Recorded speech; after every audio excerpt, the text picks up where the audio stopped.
I think by now, at this point in time, it's safe to say that the internet gaming community, including websites such as YouTube and Twitch, have changed gaming irreversibly. And one good example is how gaming websites have exposed broken and buggy games before they've even come out. And another good example is how the esports community has gone from something that just nerds on the internet took part in to mainstream. I mean, now you have esports streams on websites like Twitch and, of course, in other countries too. You have them gaining immense amounts of popularity. I mean, for example, the whole Darude Sandstorm meme. That was a good example of Twitch streaming becoming popular. And of course, let's not forget next-gen gaming consoles, where they have streaming built right in. That's another good example of streaming becoming popular. And for the companies that make many of these games, YouTube has been very beneficial for developers, with the esports scene becoming mainstream. Games such as Halo, Call of Duty, League of Legends, Counter-Strike Go, Dota 2, and more embracing this esports scene, with multiplayer games literally living and dying by their popularity among esports and Twitch gamers. Twitch, YouTube, and more companies have been trying to compete to make the best streaming site. Streams have gotten popular to the point where, like I said, a song being played during a stream became a meme, and some cases, streams have reached up to 500,000 views. Yet Nintendo, on the other hand, continues to be out of touch with their fanbase.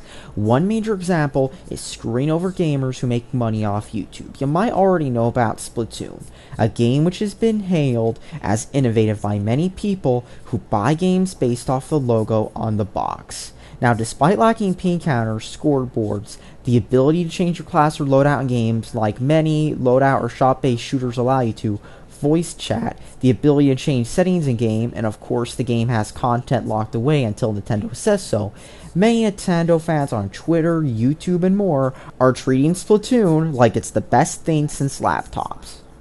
However, yet another nail in the coffin for this game's possible esports popularity is the fact that Nintendo is content IDing Splatoon footage. You see, I actually got a content ID claim on a Splatoon video I made a while ago for some background music that played while the game was loading. Now, while this doesn't affect me too much due to the fact that I'm more of a smaller YouTuber in the whole YouTube food chain, and due to the fact that the video in question only had 2,000 views, imagine just how much this affects all those at the top who can crank out 6 or 7 digit view counts per video and get tons of money off video games, especially all those Nintendo-only YouTubers that are out there.